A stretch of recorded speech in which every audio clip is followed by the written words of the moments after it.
ഇന്ന് നമ്മൾ ഉണ്ടാക്കാൻ പോകുന്നത് ഒരു അടിപൊളി ടെൻഡർ കോക്കനട്ട് ഷേക്കാണ്. അയ്യോ,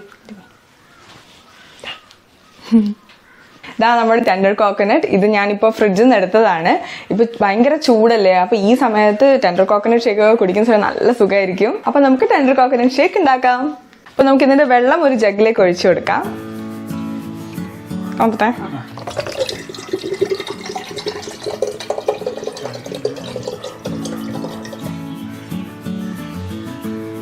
ഇപ്പൊ വെള്ളം ഒഴിച്ചിട്ടുണ്ട്. അപ്പൊ ഇതിന്റെ ഉള്ളിലത്തെ സംഭവം നമുക്ക് സ്പൂൺ വെച്ചിട്ട് കോരിയെടുക്കാം.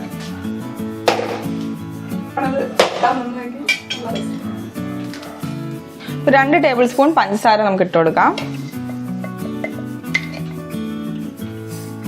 നമുക്കിത് ജസ്റ്റ് ഒന്ന് പൊടിച്ചെടുക്കാം.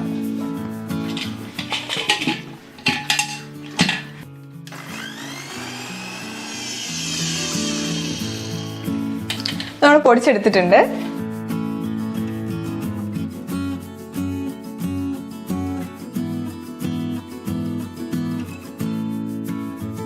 ഇപ്പൊ അതിൻ്റെ ഉള്ളില് ഫ്ലഷ് കുറവായിരുന്നു, അപ്പൊ ഒന്നും കൂടെ പൊട്ടിച്ചിട്ടുണ്ട്.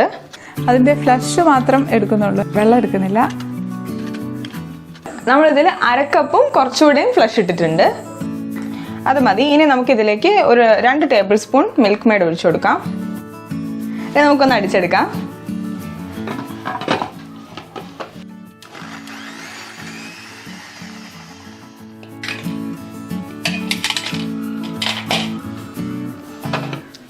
നമ്മൾ അടിച്ചെടുത്തിട്ടുണ്ട്. ഇനി നമുക്ക് ഇതിലേക്ക് ഇളനീരിന്റെ വെള്ളം ഒഴിച്ചു കൊടുക്കാം. അപ്പൊ നമുക്കൊന്ന് അളന്നെടുക്കാം. നല്ല തണുപ്പുണ്ട് കേട്ടോ.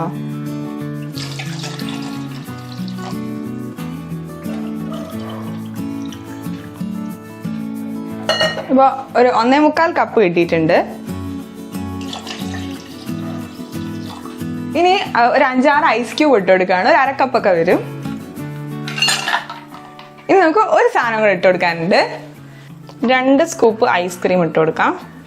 വാനില ഐസ്ക്രീമാണ്. ഇനി നമ്മൾ ഇട്ട് കൊടുക്കുന്നത് ഒരു നുള്ളു ഉപ്പാണ്.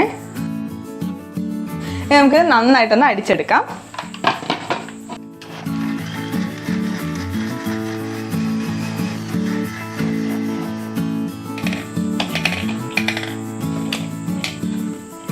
നമ്മുടെ ടെൻഡർ കോക്കനട്ട് ഷേക്ക് ഇതാ റെഡി ആയിട്ടുണ്ട്. നമുക്ക് ഗ്ലാസ്സിലേക്ക് ഒഴിക്കാം.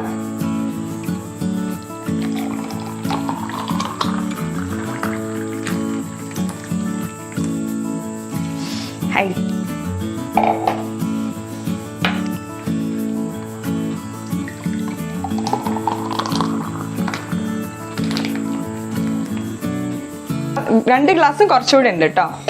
നമ്മളിപ്പോൾ എടുത്ത ടെൻഡർ കോക്കനട്ടില് ഫ്ലഷ് കുറച്ച് കുറവായിരുന്നു, അപ്പൊ അതുകൊണ്ട് കുറച്ച് ലൂസാണ്.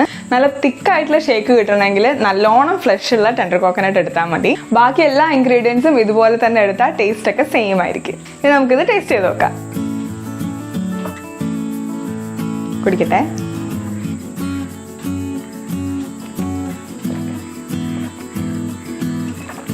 ശരിക്കും ആ ടെൻഡർ കോക്കനട്ടിന്റെ ആ ടേസ്റ്റ് നന്നായിട്ട് ഇതിൽ വന്നിട്ട് നല്ല ടേസ്റ്റ് ഉണ്ട് കേട്ടോ.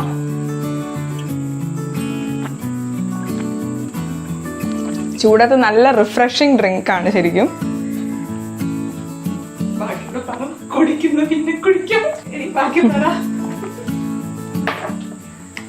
അപ്പൊ ഇത് എല്ലാവരും ഉണ്ടാക്കി നോക്കണം. നല്ല ടേസ്റ്റില് നല്ല റിഫ്രഷിംഗ് ആയിട്ടുള്ള ഒരു ഡ്രിങ്ക് ആണിത്.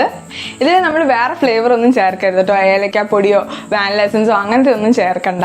അതൊന്നും ഇല്ലാതെ ആകുമ്പോഴാണ് ആ കറക്റ്റ് ആ കരിക്കിന്റെ ഫ്ലേവർ ശരിക്കും കിട്ടുന്നത്. ഇത് നമുക്ക് ശരിക്കും നല്ല തിക്കായിട്ട് ഉണ്ടാക്കാം. അത് നമുക്ക് കിട്ടുന്നത് കരിക്കിന് ബേസ് ചെയ്തിരിക്കും കേട്ടോ. തീർച്ചയായിട്ടും ഉണ്ടാക്കി നോക്കണം. ഉണ്ടാക്കിയിട്ട് ഇഷ്ടമായ ഫീഡ്ബാക്ക് അറിയിക്കാൻ മറക്കല്ലേ. വീഡിയോ ഇഷ്ടപ്പെട്ടാൽ ലൈക്ക് ചെയ്യാനും കമന്റ് ചെയ്യാനും ഷെയർ ചെയ്യാനും മറക്കല്ലേ.